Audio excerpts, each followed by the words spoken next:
Okay, I guess I'm online. um, Sorry for the delay in the start. I had a pretty long day, so I'm just going to jump right into the thick of it by opening up my project here. Let's see here. Okay, so in my last video, I had a few errata that I need to correct right now. So I'm just going to go scroll down to the bottom here of the code. First of all, yesterday I said that the size of this was, or the type of this was an unsigned long. That's actually not the case. I meant to say that it's signed. It's a signed long, which is the opposite of an unsigned long. So that's how I'm able to do the -1 or negative bytes read from this function call. There's a second one. I didn't pay attention to the spec yesterday. I was more focused on trying to refactor the code a little bit and to get signal handling even put in to remember that after my command I need to add the /r/n to the end of that string. This now puts this at a 7-byte string, or 7-byte, well, we'll just call it string, character array to the to IRC. So that's that. So what I want to do tonight, now that I covered the errata, I mentioned that I wanted to get going on lexing, but I realized this morning, or having rewatched the video, that maybe we need to do a little bit more work to kind of prep us for that. I realized that going through the read buffer here, or this thread, I realized that this thread doesn't really do much. And I have this whole other thread not doing anything whatsoever. But I wanted to point out that if we're going to start doing some lexing, I have this parse IRC line that this operation could all of a sudden become super expensive. I mean, not like really expensive that's going to like kill the app's performance or anything like that, but it's just expensive enough. So what I really need to do is I need to make my main thread actually do some work. So in order to do that, I need to introduce some sort of buffer that this thread is going to write to, and our main thread is going to read from. So we're going to establish a publish and consumer model here, which is fairly common pattern when it comes to handling threading situations. And the reason why I need to take special care when I do this by introducing some mutexes is because what we don't want to do is we don't want to run into the situation where I'm reading from an empty, or I'm trying to do something from an empty buffer, and I'm trying to read and write to that at the same time. It becomes very problematic.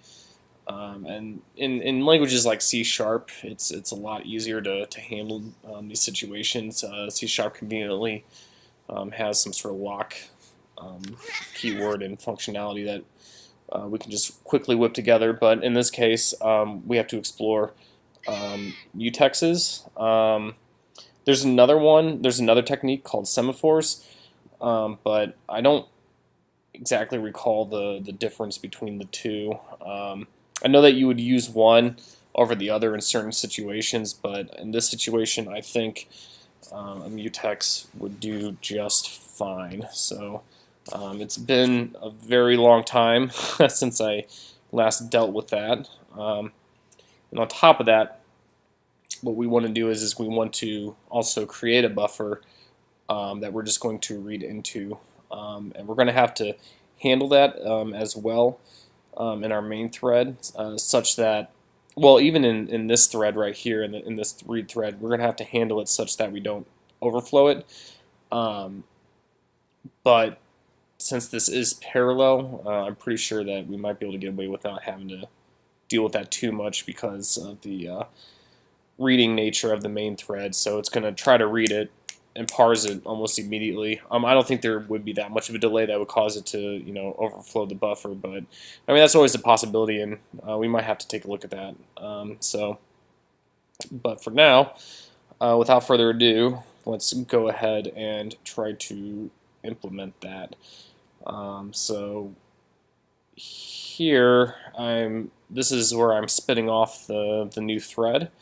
So essentially my main thread would resume in this area. So what I need to do is I need to create some sort of variable, and I hate to do this in the global scope, but this could be a good case to pass in. I don't have to do it in the global scope per se. I could pass in an actual thread args. I could create a struct that contains a pointer to the buffer in the main thread, so I can define that in the main thread, and that way I can avoid the whole global scoping of variables. Now, the main reason why I did this yesterday, globally scoped that, was because I wanted to make sure that my signal termination handler had access to that. Variable, and I couldn't think of a better way to do it at the time. So I'll just ignore that, and I guess get started on this. So let's go ahead and do that. So I know I need some sort of buffer. So right off the bat, I already know it's going to be some sort of a character array. I don't know what to call it. Maybe.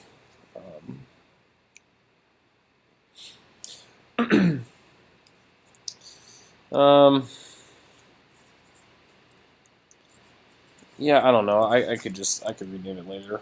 I'll just call it read line buffer, which is going to be an array, and I ought to give it a max length here for now. So let's just make it so that this buffers for up to 15 lines of IRC chat.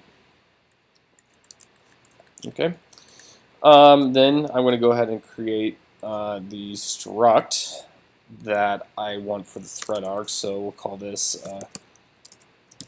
thread. Well, what I name that? Thread args. I'll call this IRC read buffer thread args. I don't know. That's too long. I'll just call it that.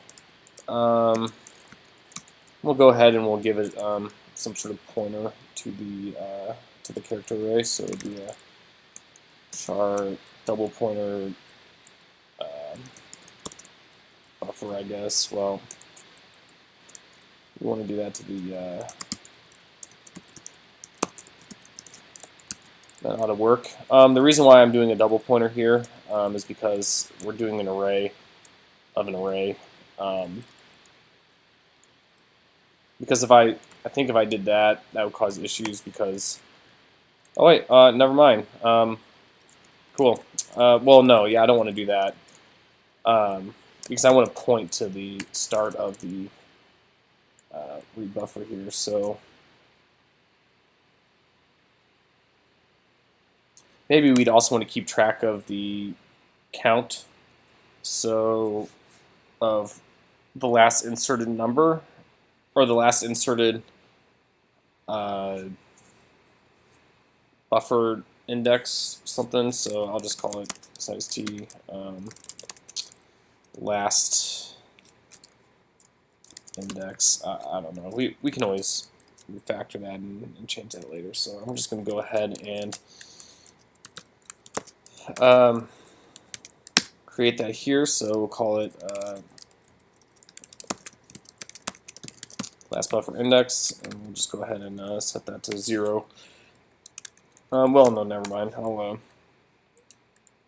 deal with that here in a moment. And then what I'll do is I'll create the actual struct. So I'll do Struct IRC read buffer args. Whoops. Now this seems like a lot of work, and it kind of is, but the reason why we're doing this is we want a clean way to pass information into the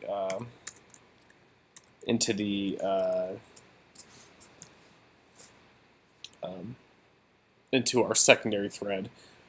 And I could just go ahead and put this all globally scoped because both threads need access to it, but I don't necessarily want to do that. So just go ahead and since we already declared it up top, all we have to do is whoops. Actually, at this point, what I could do is I could set these already, and that should be fine. And then what I could do is I could do this little interesting C bit where we can kind of define the properties as such. But I need to name this thread args, and then last index is going to, well, really that should be a pointer too as well because we want to get to that. So we'll go ahead and last index is going to be a reference to our last buffer index. Cool. And then our read line.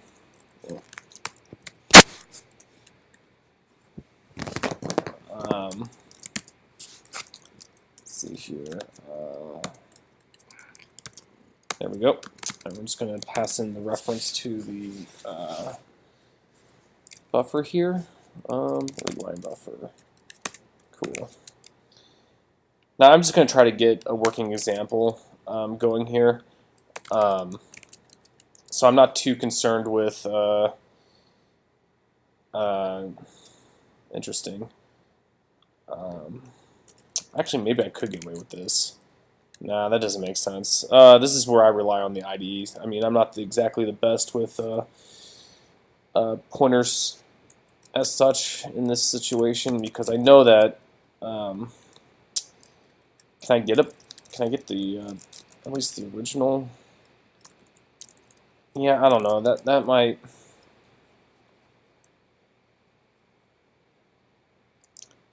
Because I don't think double reference is a thing. I think I need to get. I think I need to dereference it and then get a reference, and that might work. This is kind of hairy. It's worth a shot to test. At any rate. Okay, and then just moving on down here to my buffer, I'm just going to go ahead and get a reference to that. What do I call that variable? Thread args. Yeah, cool. Oh, it doesn't like that. Pthread join, void pointer. I think I need to cast it to a void pointer. And then get the reference to the struct. Okay. Then what I can do here is I can cast that back out. So this would be type struct thread IRC. Well, gosh, what did I name it? IRC buffer args. Go ahead and get that. Set that to a pointer. We're going to just call this args, and then we're going to get the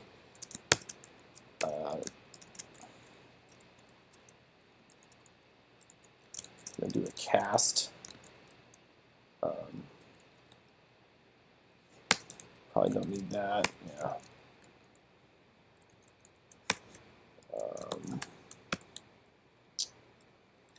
Do the cast here, thread args, and get a pointer to that. Okay, so that should turn it from a void pointer into an IRC buffer args pointer. Cool. So with that said, I could probably at this point get rid of this piece right here.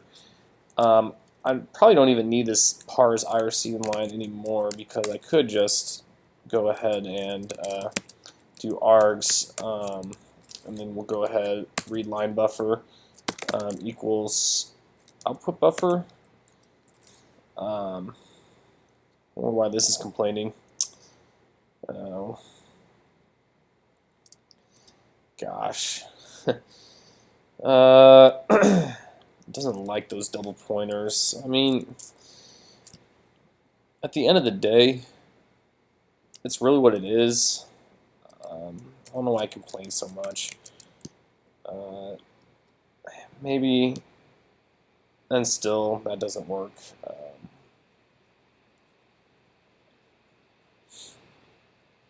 Oh, I know. Yeah, that's because I'm an idiot. Right.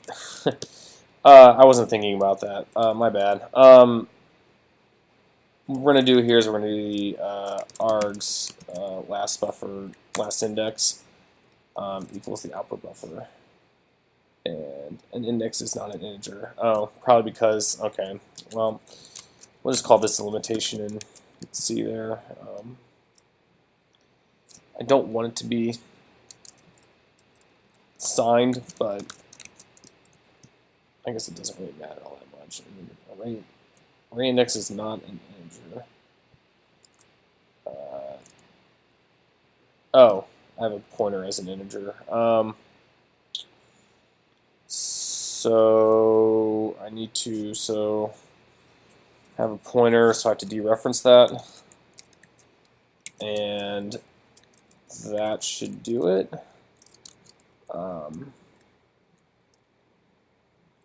Don't think I need to dereference this.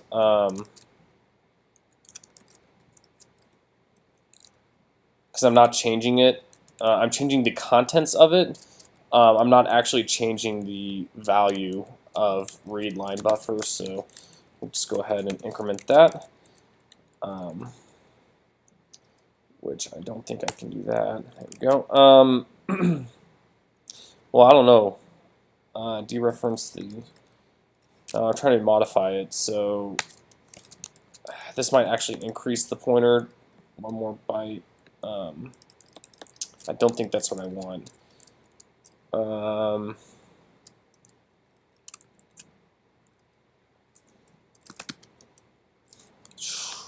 boy. This is getting a little out of hand.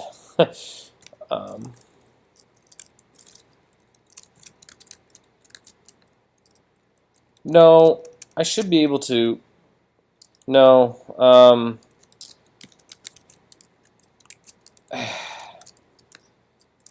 Yeah, I don't know. This, I don't feel good about that.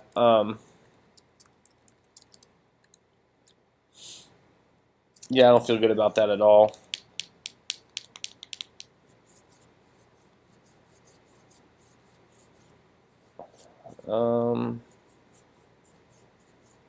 Usually in my experience, if something doesn't seem right, it probably isn't.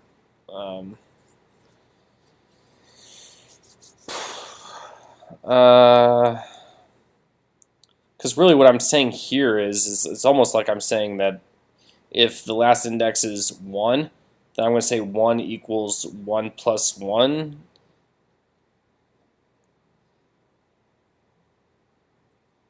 Which I don't think I want. But I don't know why it's complaining either. Taking a pointer from an integer without a cast.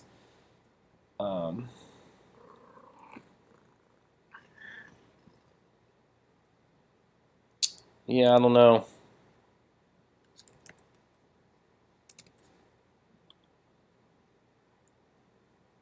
Ugh, I don't like it.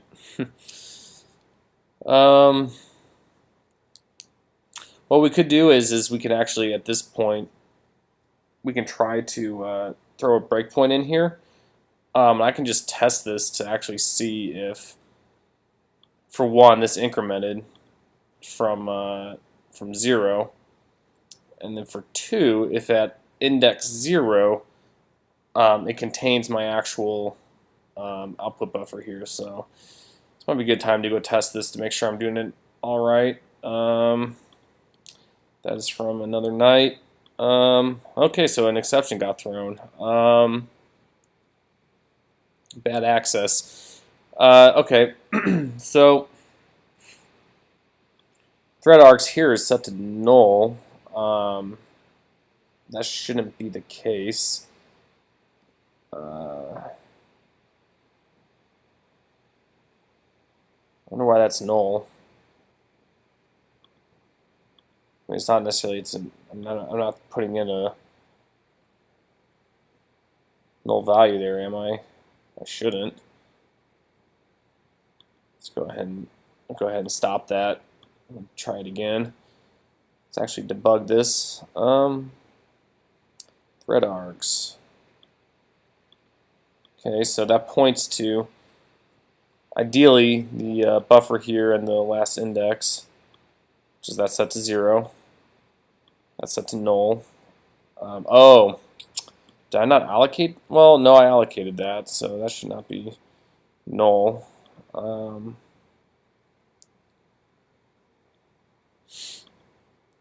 Let's see here. Yeah, see, that's all. Well, that's all garbage. I should probably do a mem set on this.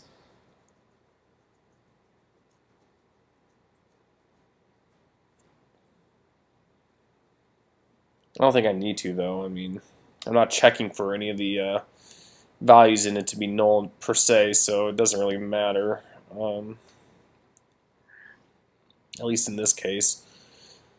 Well, yeah, it doesn't matter because what I'm going to be using is I'm going to be using this last index to know whether or not something's in this buffer anyways. So, or if anything's in this array anyway. So it doesn't matter if something's already in it.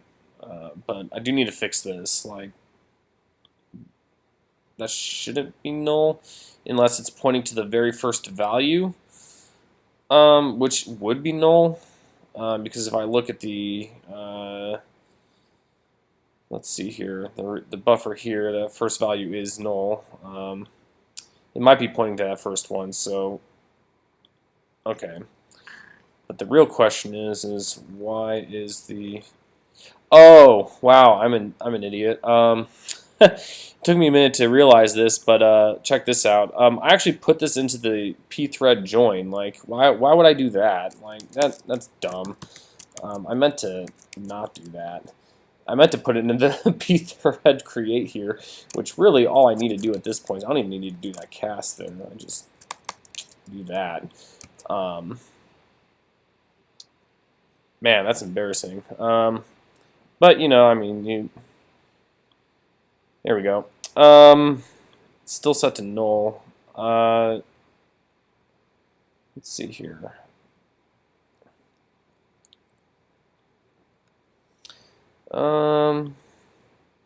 Maybe I need to redo the execution here. Alright, so we're going to go ahead and push continue. Ah, there it is. Doesn't really let me look at it, but that's fine. We can look at this instead. Oh, look, last index got updated. Hey, how about that? The position, well, at this point I can't tell if it's position 0 because the problem with this debugger and strings is that if you do a pointer to a pointer to represent an array of strings, what ends up happening is that the debugger doesn't necessarily know that it's an array of an array. So what ends up happening is it just reads that first character that the array is pointing to, the start of the array, which kind of sucks. But that's just the way it is. So what we can do now is why don't I just, you know, if args, if args last index is equal to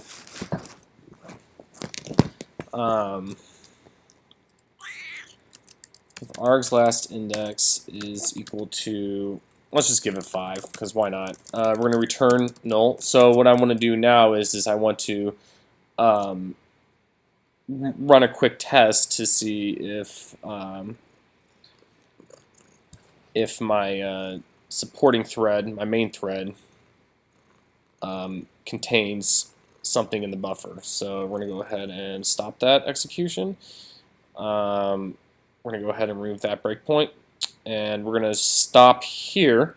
So we're going to wait for the main thread to join, which it should end because I'm only going to have a buffer up to 5 things. So we're going to end the thread, join it, and then inspecting this, I should see that the readline buffer here, or I should say here, the readline buffer here would contain at least 5 lines, and the last buffer index would have something in it. So let me go ahead and do that. Okay. It's going to go a couple of seconds here. It's going to take a minute for it to grab something. There we go. And then we have the 5 lines that we were looking for. So sweet. That worked out very well. Gotta take a win when they come, right? This right here is actually a first for me. I've never tried to do this before, so this was kind of interesting. In fact, I'm even surprised it kind of works, but I mean, seriously, like 1, if this was like set to 1, so 1 equals 1 plus 1, yeah, I don't. But I also know that this is actually pointing to the, right here may not actually be a dereference per se. Here it could be the dereference that I'm looking for, but here is probably not the dereference. I'm not super familiar with how C handles the left-hand side of things versus the right-hand side of things. So as far as I know, this is completely like A-okay. So maybe this is actually pointing to the thing that I want it to point to, and then here I am saying, grab me the thing, grab me the value of the thing, and then go ahead and update it. So that's probably what that is, instead of it saying like 1 equals 1 plus 1. But anyway, that works. So why don't we go ahead and do that. Now notice I'm no longer calling this function here, so this free is no longer being used.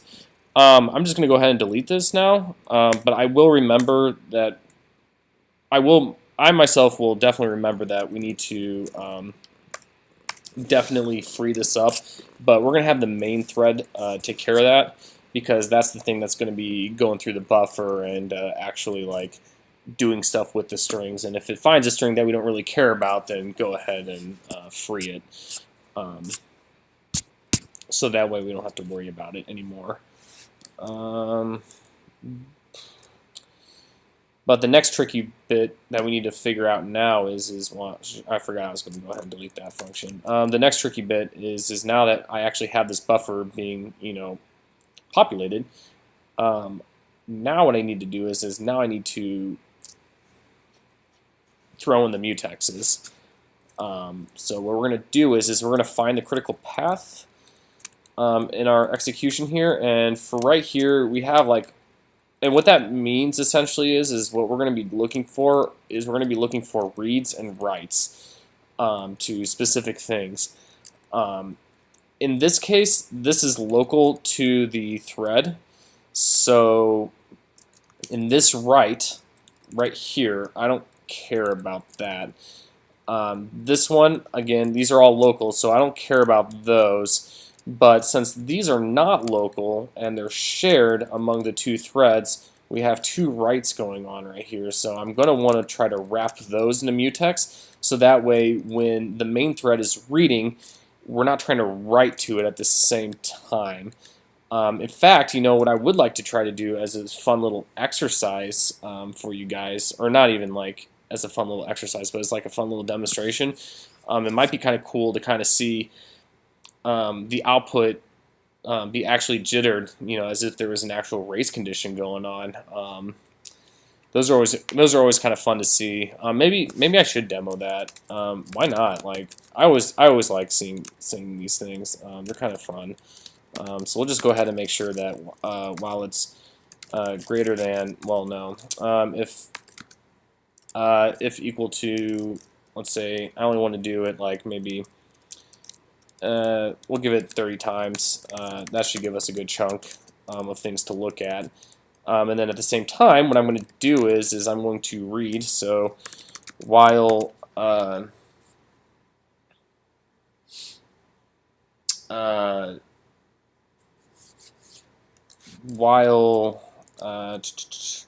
guess I want to say the is not 0. Now here I would do a mutex to kind of to lock that read, because we will be writing to it. What I need to do instead is I, just for demonstration purposes. Now I know that this is going to be, this may, like if I did the if I did this here while not equal to, or while greater than 0, then what could end up happening is that this could be 0, and that's false, so therefore the while is terminated. So what I should do is I'm just going to do like a while true just to demonstrate this. So we'll go ahead and we'll do a read from the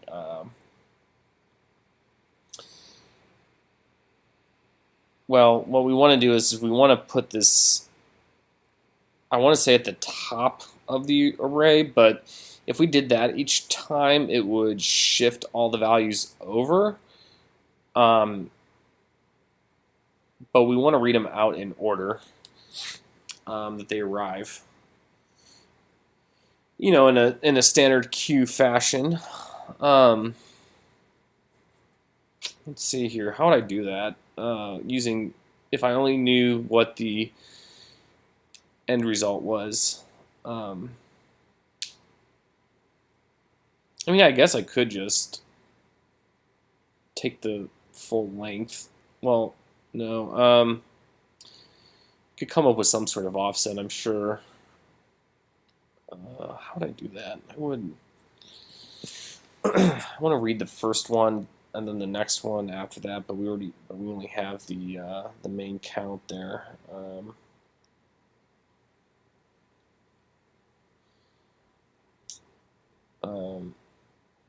I mean, it's kind of a queue anyway, so it's kind of already going to go in order, but we may not read it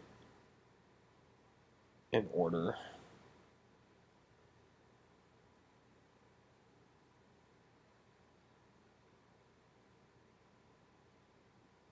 Yeah.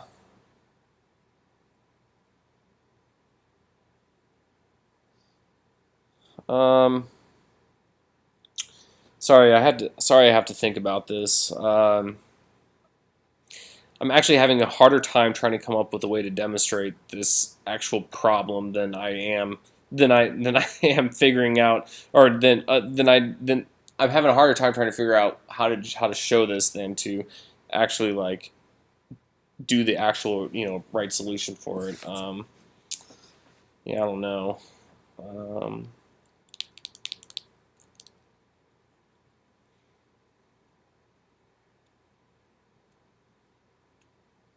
Well, okay, so what I can do is like I'll just go in order. So what we should be seeing is, okay, so here's how I can do this. So we'll go in order. So we'll start off the line count at 0, right? And then we'll kind of just like loop through it. And what should end up happening is that count may increase before the next read of that line. So we'll do printf -s or /s, and we'll do a new line, and then we'll do the read buffer. What do I call it? Read buffer. Read line buffer. Now I didn't really expect for these videos to kind of turn into like a tutorial type of thing, but I just want to satisfy my own curiosity at this point. So let's see what goes on here. Wow. And then while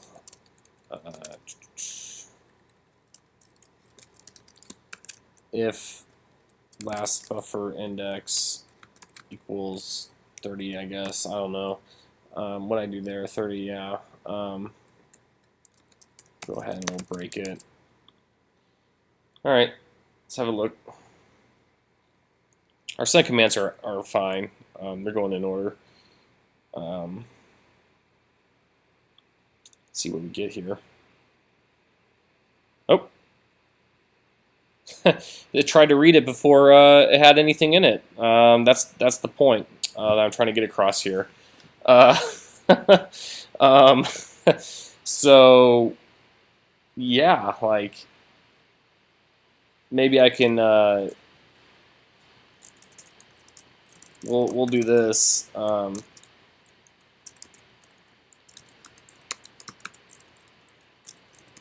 Yeah, we'll do that, and then what will end up happening is at least we'll have something in there to look at. But it may skip. Oh yeah, wow.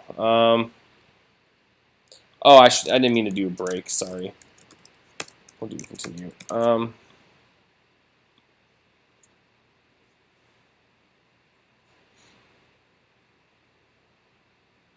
Problem is we have to go over the network, so it's kind of slowish, and it's not helpful that I have this spin lock thing going on here.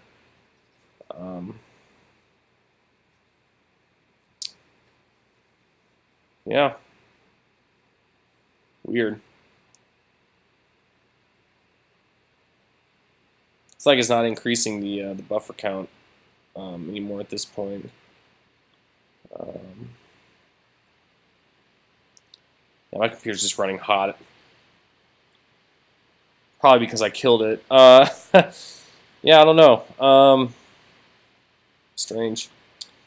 Well, anyway, hopefully this demonstrates that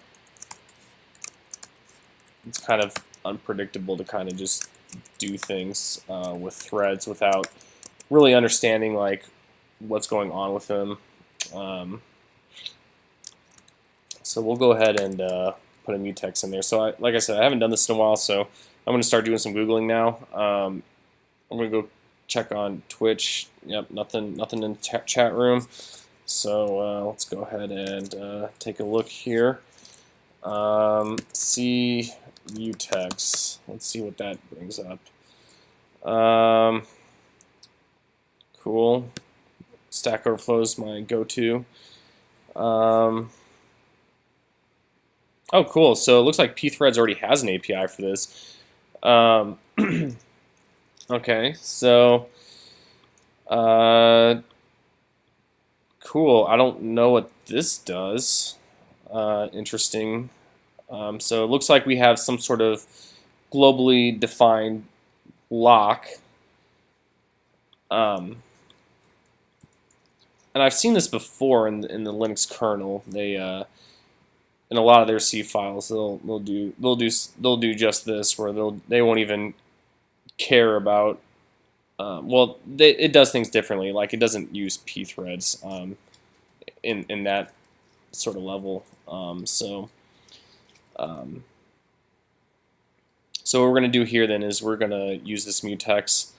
I like the way that reads, I guess. Now, as a programmer, it would be my better interest to at least look up this function to see what it does.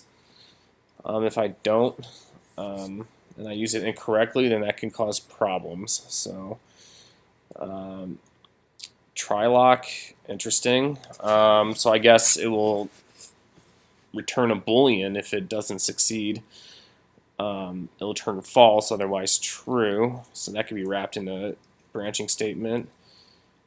Cool. Seems like a pretty simple API, really. The mutex is already locked, calling box available. This operation returns with the mutex operation reference. So I wonder what the int is returned. Oh, they're errors. Huh.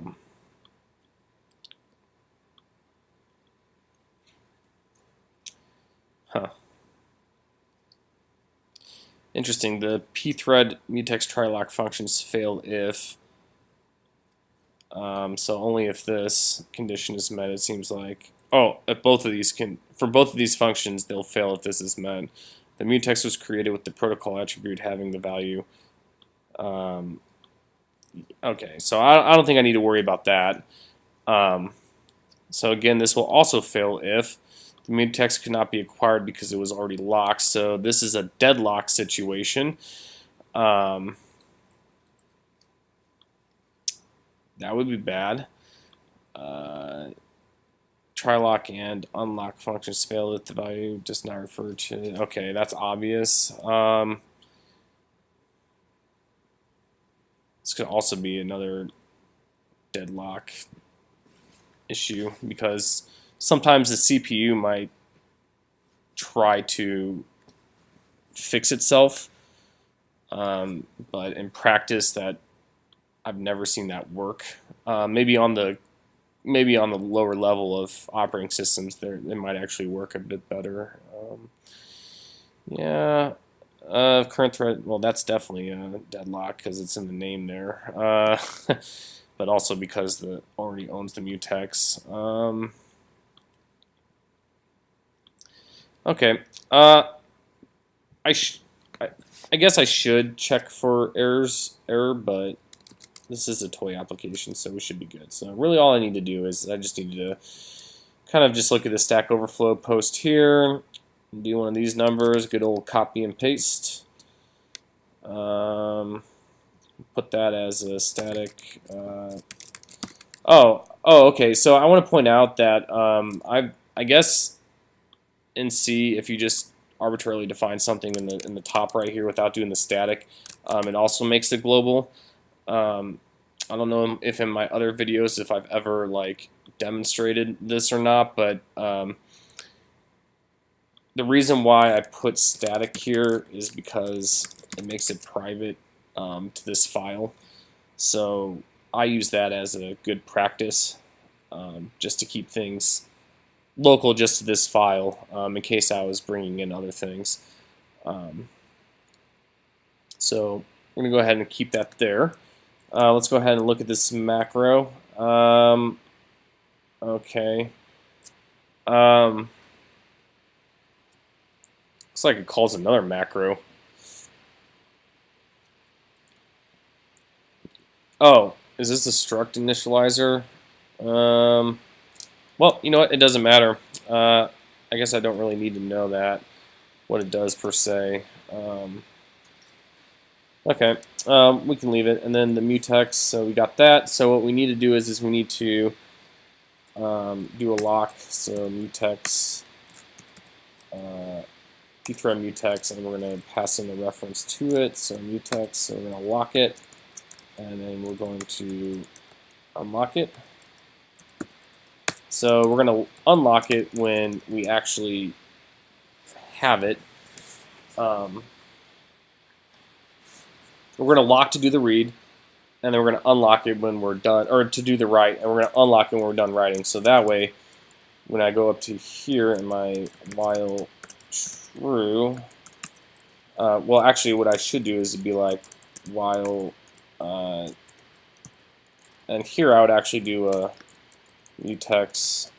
I think I would do a lock here as well because I'm doing a read. So I want to lock it while I read it and then unlock it when I'm done. But I could cause an issue when I'm doing this while loop here. I could permanently lock it. So I don't want to do that. So what I want to do instead is do a while true here, and then we'll do a quick lock of the mutex. We'll do a quick unlock of the mutex. Thread mutex unlock, and we're going to pass in that reference to the mutex.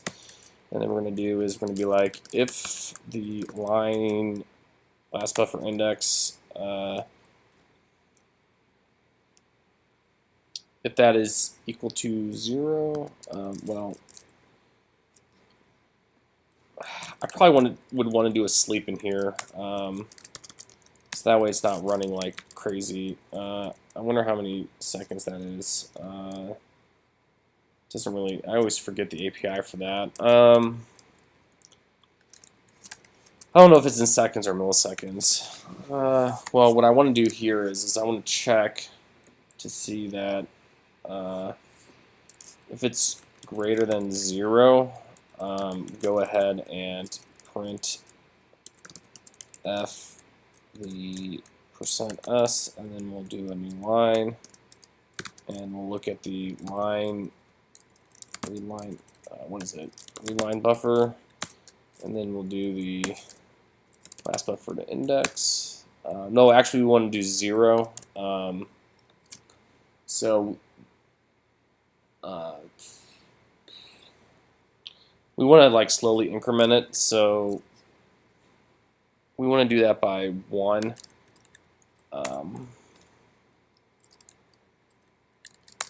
Each time. Let's see here. Well, okay, so it should be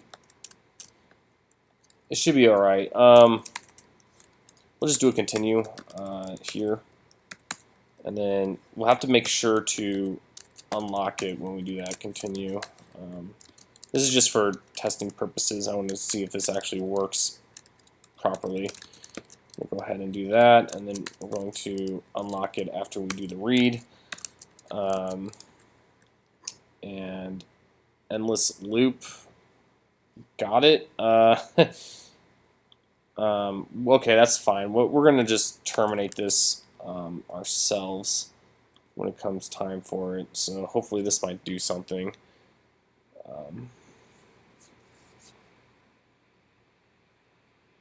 Or maybe I do want to wrap the, no. Yeah, hold on. I'll let it run for a little second, or for a little bit here, and see if we do get any output back. Yeah,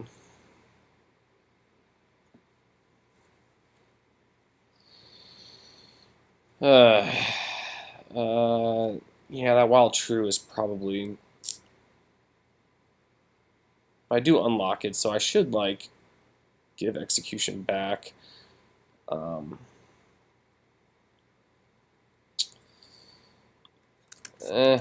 right, let's try the other approach then.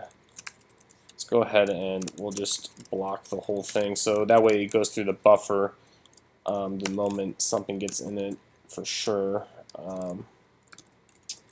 Last buffer index greater than 0.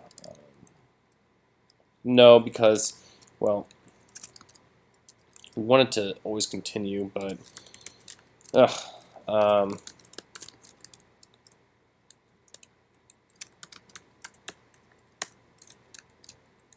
whatever, less than or equal to, and we'll just this still not work right.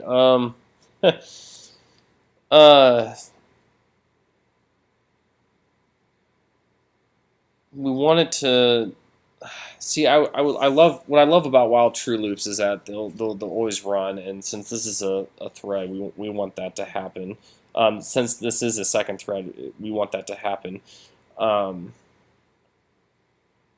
for some reason, I think it. I wonder if it works too well. Because normally in a case like this, like I'm just trying to think, like in C#, there's a collection called a concurrent queue, which is essentially what I'm trying to emulate right now. And it works perfect for these situations because I could just be like, well, while the queue has something, right? Well, no, I probably still would use a while true on it because, right, because what's going on is that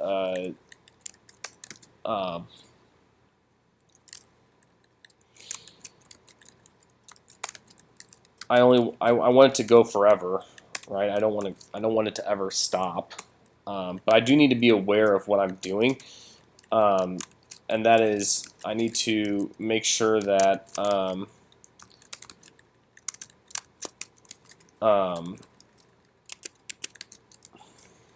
that I sleep it.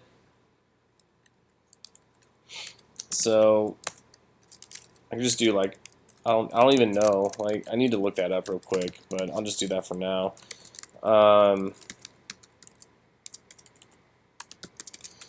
We'll do that. The reason why I'm sleeping is because I think that while true just completely obliterates the CPU. So in seconds. Wow, I do not want to wait like 10 seconds. Is there a better sleep that we can find? Nano sleep. That's promising. Never mind. It's a little bit more complicated. I don't want to deal with it. I don't want to deal with that. I think it's, oh yeah, you sleep. USEX. So what's a USEC? For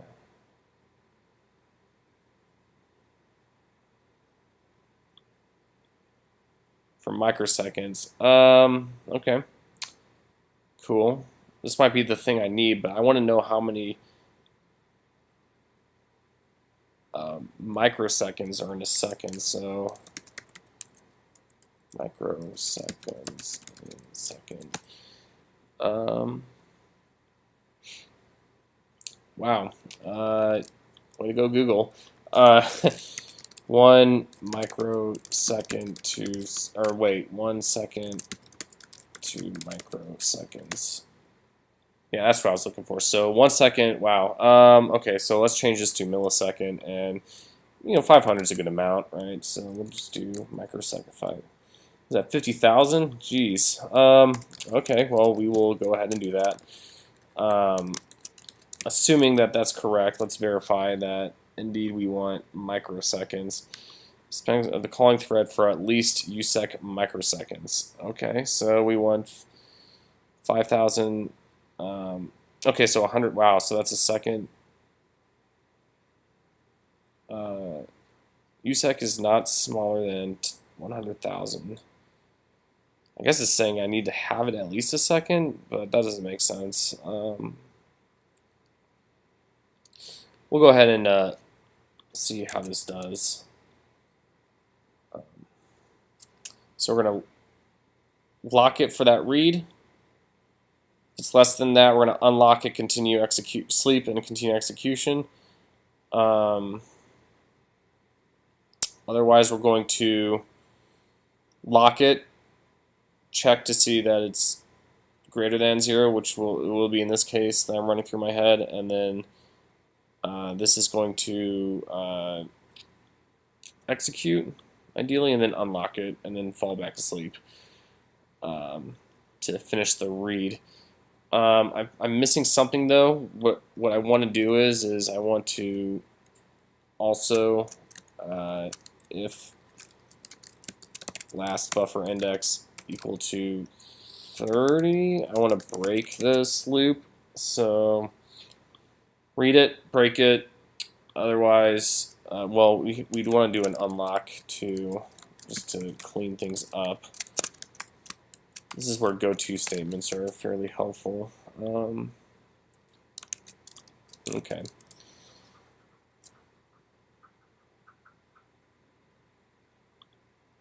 All right.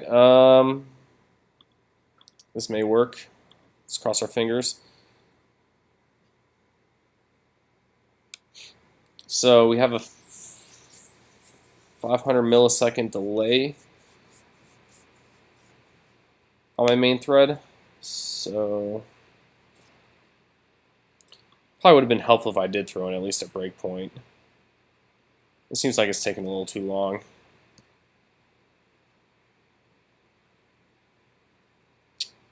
Yeah.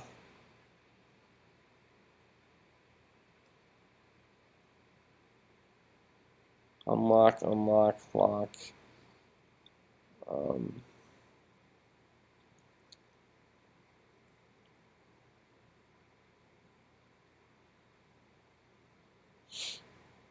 Yeah, that's taking way too long.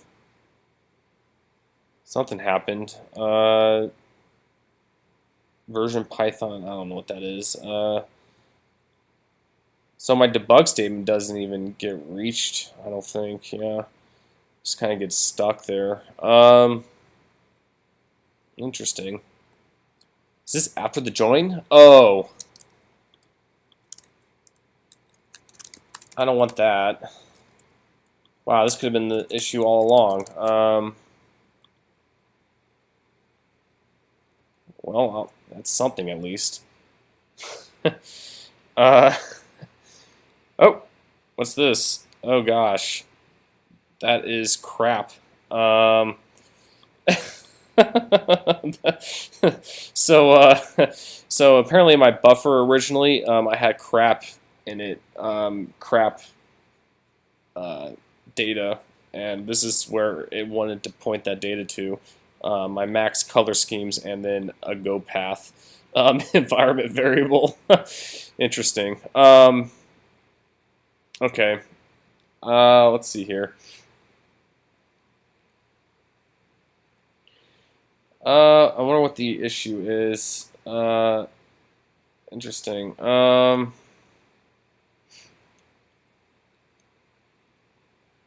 If it's less than or equal to 0, we want it to continue. We don't want it to, like, print anything. So it shouldn't be printing anything.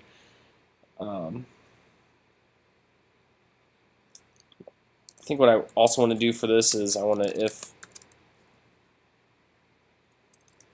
Did I put a stop in there to 30? Yeah. If this is 30, then I want to stop it. Just go ahead and do that. Well, we want to unlock it too. Oh, geez. Sorry. I had pizza, so I got the little bit of burps going on here. Okay, so we're going to unlock it. Maybe. So if it's going to equal 30, we're going to break it. Otherwise, if it's less than or equal to 0, we're going to unlock, sleep, and continue. I shouldn't really see anything in here, honestly. Let's go ahead and put a breakpoint in. Oh, we got something. Oh, hey, well, I think it's actually working. I don't know why I'm getting nulls, but we saw the output. Interesting. Throw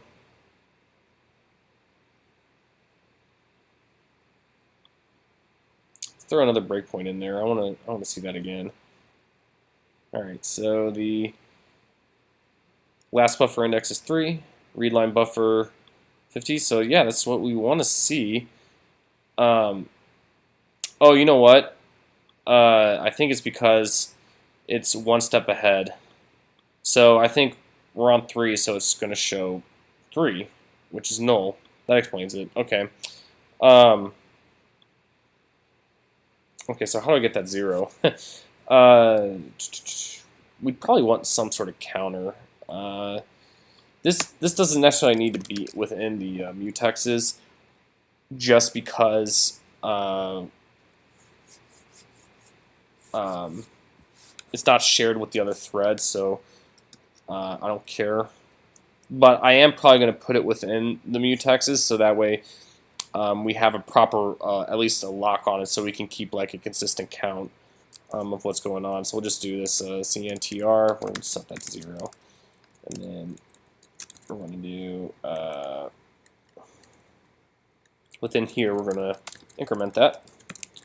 Okay, then we'll do that, and we'll do this, and we will keep doing that. I don't even know why I have this last buffer index, honestly. Like, I should just call it, like, buffer length or something like that. I might need to think about how I'm going to do a queue. But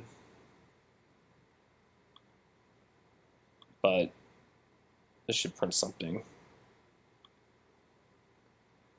We'll continue. Yep. Oh, skipped one. Okay, interesting.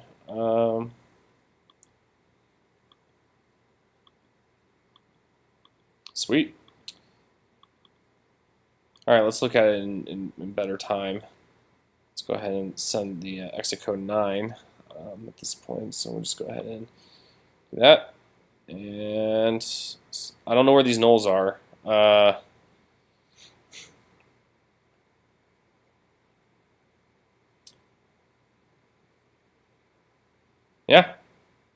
and we're streaming it. This is duplicated. It's not duplicated anywhere else. Maybe that's just a problem with the message of the day, but I somehow doubt that. Is it just repeating itself at this point? Resetting? No, it's not resetting itself to 0. Well, we're way above and beyond the 30 at this point. I don't know what's going on. Oh gosh. Probably not show you my environment variables. It's probably just looking at crap memory now at this point. I wonder why that didn't break.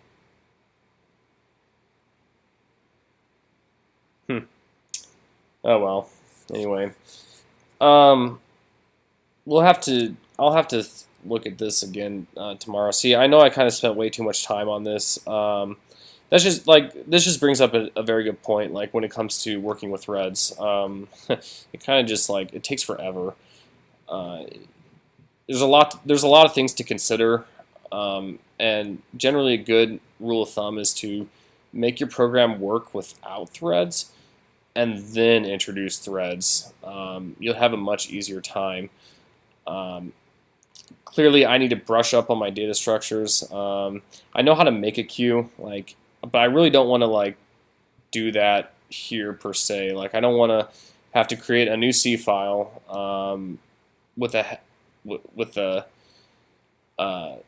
header file and try to make my own queue data structure. I think I might try to find one to see if one exists out there, because that'd be easier to work with than to try to roll my own. And clearly I'm not having the best of luck trying to roll my own here, but then again, I'm not even trying to really think about it either, to think about how this would work with a backing array. The problem with the backing array with a queue is that you have to shift all the elements. Unless you create some sort of offset, unless you have some sort of offset,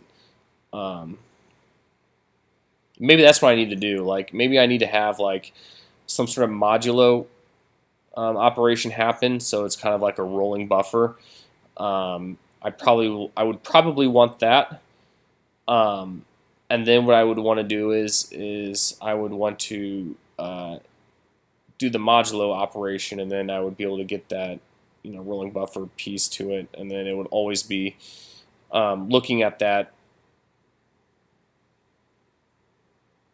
I would have a rolling number for the start and the end, so that way I can always overwrite what's in the end, and then always place whatever I need to, and then remove everything at the start. So it's like I would need two variables to do that. So just to show that, I'm kind of waving my fingers around. I know you guys can't really see that, but say I have this many elements or whatever. What I'm thinking what I need to do is I would have this would be a start, for instance, and then this could be the end or whatever. So I can write whatever I want to in here. So if I'm placing in, if this contains 1, 3, 6, whatever, 8, 9, and if I wanted to if I wanted to take out the 3, well, in this case it would be blank, and then what I would want to do in this case, what I would want to do next is I would want to read, so we'll make that blank, and then I want to put in say, I don't know, 20 instead, right? I could just overwrite that, and then the 6 is there, and this could be a rolling buffer thing. There might be a problem with this might be a way to do this. But there might be a problem with what if they're the exact same. That should never happen again, because if we have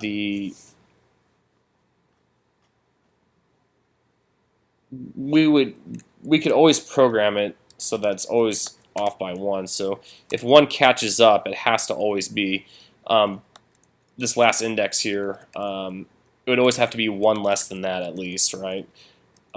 That's one way to do it. Trying to remember what we did back in school. Gosh, that was so many years ago.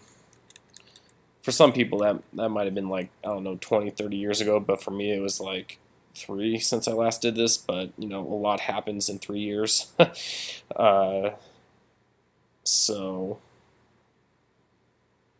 plus you learn a lot on the job. No, wait, I've been out for like 2 years, 2 or 3 years, so maybe it's been like four or more. I don't know, 3 to 4 years ago. Yeah, that's quite a while. Yeah.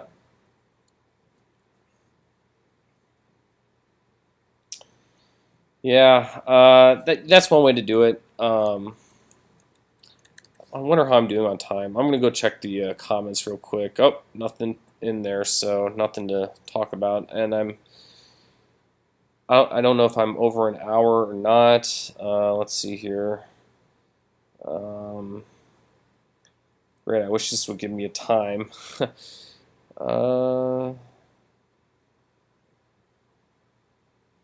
Yeah, it gave me a time at the bottom there. So, all right, we're about an hour, so I'm going to call it quits. Thanks for watching once again. I'll be back on tomorrow night around the same time, and then we'll finally hopefully wrap all this up. But at least this buffer part, and then get on to the lexing tomorrow. Probably not, but we'll see how far we get, and then.